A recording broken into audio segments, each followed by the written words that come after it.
ஒரு காட்டின் நடுப்பகுதியில் ஆறு ஒன்று ஓடிக்கொண்டிருந்தது. ஆற்றின் கரையில் ஒரு சுவையான நாவல் மரம் நின்றது.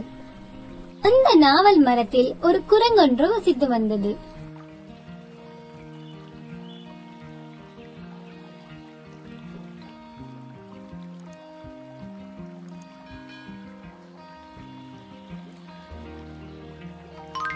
அந்த குரங்கு அந்த மரத்தில் அங்கும் இங்கும் சுற்றி திரிந்து அங்கிருந்த நாவல் பழங்களை பறித்து உண்டு வாழ்ந்து வந்தது.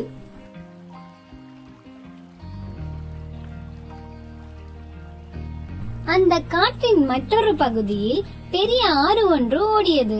அந்த ஆற்றில் எப்போதுமே நீர் பெருக்கெடுத்து ஓடும்.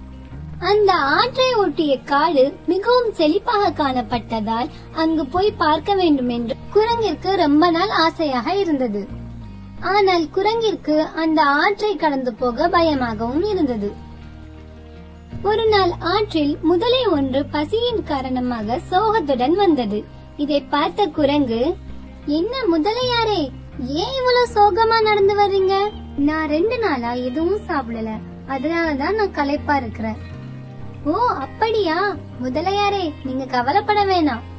இந்த நாவல் பழங்கள் அவ்வளவு ருசியா இருக்கும். நான் இத உங்களுக்கு பறிச்சு தரேன். இத சாப்பிட்டு உங்களோட பசிய போக்கிக்கிறங்க என்று குரங்கு சொல்ல, இதை கேட்ட முதலை கூறியது, இன்றைக்கு நீ பழங்களை பறிச்சு தருவா, அதை சாப்பிட்டு என்னுடைய பசி போயிரும். அப்ப நாளைக்கு எனக்கு பசிக்கும்ல, அப்ப எனக்கு யாரு உணவு தருவா? உனக்கு எப்பெல்லாம் பசிக்குதோ அப்ப நீ இங்க வா, நான் உனக்கு பழங்களை பறிச்சு தரேன் என்று குரங்கு கூறி நாவல் மரத்தில் இருந்த பழங்களை பறித்து முதலையின் வாயில் போட்டது. முதலையும் பழத்தை ருசித்து சாப்பிட்டது. பிறகு முதலை குரங்கிடம் கூறியது, எனது மனைவியும் பசியாக என் வீட்டில் இருக்கிறாள், அவளுக்கும் பழங்களை பறித்து தருகிறாயா என்று கேட்க, குரங்கும் பழங்களை பறித்து முதலையிடம் கொடுத்தது. முதலை தன் மனைவியிடம் சென்று அந்த பழங்களை கொடுத்தது. அந்த மனைவி முதலையும் பழங்களை ருசித்து சாப்பிட்டது. அவற்றை சாப்பிட்ட அந்த முதலை, இந்த பழமே இவ்வளவு சுவையாக இருக்கின்றதென்றால் இந்த சுவையான பழங்களை உண்ணும் குரங்கின் இதயம் எவ்வளவு சுவையாக இருக்கும் என எண்ணியது. அதனால் அந்த பெண் முதலை தன் கணவனிடம் கூறியது, இந்த பழமே இவ்வளவு சுவையாக இருக்கிறது, இந்த பழத்தை உண்ணும் அந்த குரங்குடைய இதயம் எவ்வளவு சுவையாக இருக்கும், அதனால நீங்க அந்த குரங்க கூட்டிட்டு வாங்க, நம்ம அதோட இதயத்தை சாப்பிடலாம் என்று கூற, ஐயோ அது எப்படி முடியும்? அந்த குரங்கு நமக்கு உதவி செய்திருக்கிறது, நமக்கு பசிக்கும் போதெல்லாம் நம்மளுக்கு பழங்களை பறிச்சு தரன்னு நம்மளுக்கு வாக்கு தந்திருக்குது, அதை எப்படி நம்மளால கொல்ல முடியும்? அது மட்டுமல்லாம அந்த குரங்கு என்னுடைய நண்பன். ஓ அப்படியா, நண்பன் முக்கியம் என்றால் அப்படியே நீ அங்கே சென்று விடு. மனைவி முக்கியம் என்றால் நீ அந்த குரங்கை இங்கே கூட்டிக் கொண்டு வா. நண்பன் முக்கியமா மனைவி முக்கியமா என்பதை நீயே முடிவெடுத்துக்கொள். நான் அந்த குரங்கின் இதயத்தை சாப்பிட்டே ஆக வேண்டும். மனைவியின் மிரட்டலை கேட்ட அந்த முதலை அங்கு சென்று அந்த குரங்கை கூட்டி வர முடிவெடுத்தது. குரங்கிடம் சென்ற அந்த முதலை, குரங்காரே வா நண்பா, உனக்கு பசிக்குதா? உனக்கு பழங்களை நான் பறித்து போடவா? இல்லை இல்லை, எனக்கு ஒரு யோசனை உள்ளது, அதை உன்னிடம் எப்படி சொல்வது என்று எனக்கு தெரியவில்லை. என்ன யோசனை? தாராளமா நீ என்று சொல்லலாம். ஆற்றுக்கு நடுவுல ஒரு தீவு இருக்குது. அந்த தீவுல நிறைய பழ வகைகள் இருக்குது.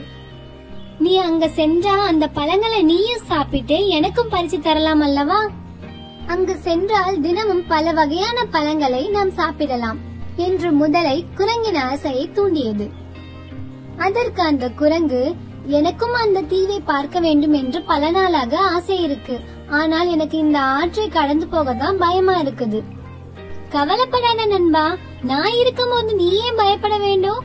இப்பவே எனது முதுகில் ஏறு, இருவரும் அங்கு சென்று விதவிதமான பழங்களை சுவைக்கலாம். வஞ்ச எண்ணம் கொண்ட முதலையின் அன்பு வார்த்தையை நம்பிய குரங்கும் முதலையின் முதுகில் ஏறி கொண்டது. தன் மனைவியின் ஆசையை நிறைவேற்ற இதுதான் தருணம் என்று எண்ணிய முதலை குரங்கை நடு ஆற்றிற்கு கொண்டு சென்று அங்கே குரங்கின் இதயத்தை சாப்பிட இருக்கும் தனது மனைவியின் ஆசையை குரங்கிற்கு சொன்னது. நண்பா, என்னை நீ மன்னித்து விடு. உன்னை நான் அந்த ஆற்றிற்கு அழைத்து செல்ல வரவில்லை. என் மனைவி உன் இதயத்தை சாப்பிட வேண்டும் என்று விரும்புகிறாள். அதனால் உன்னை அழைத்து வர சொல்லி என்னை வற்புறுத்துகிறாள். இல்லை என்றால் உன்னை விட்டு பிரிந்து விடுவேன் என்று மிரட்டுகிறாள். அதனால் தான் உன்னை ஏமாற்றி இங்கே அழைத்து வந்தேன். என்னை மன்னித்து விடு. அதை சுதாரித்துக் கொண்ட குரங்கு பதட்டம் அடையாமல், அப்படியா, நீ ஏன் அங்கேயே இதை சொல்லவில்லை? தண்ணீரில் நனைந்து என்னுடைய இதயம் பழுதாகிவிடும் என எண்ணி என் இதயத்தை எடுத்து மரக்கிளையில் வைத்துவிட்டு வந்துவிட்டேன். அதனால் நீ என்னை திரும்ப மரத்தடிக்கு கொண்டு செல். அங்கு காய்ந்து கொண்டிருக்கக்கூடிய என்னுடைய இதயத்தை எடுத்து தருகிறேன். அதை உன் மனைவியிடம் கொடுத்து அதை உண்ண கொடு என்று புத்திசாலித்தனமாக குரங்கு கூற, இதை சற்றும் யோசிக்காத முதலை குரங்கு சொல்வதை உண்மை என்று எண்ணி அதை திரும்ப மரத்திற்கு அழைத்து வந்தது. வேகமாக மரத்தில் ஏறிய குரங்கு, முட்டாள் முதலையே, இதயத்தை உடலில் இருந்து கலட்டினால் நான் உயிருடன் இருக்க முடியுமா? உன்னை நம்பிய என்னை ஏமாற்றி விட்டாயே, இது நியாயமா என்று கோபமாக குரங்கு கத்தியது. உன்னை போன்ற சுயநலவாதியான கெட்ட நண்பனை இதுவரை நான் பார்த்ததில்லை. இனி இங்கே வராதே, இங்கிருந்து சென்றுவிடு என்று குரங்கு கூற முதலை ஏமாந்து திரும்பியது.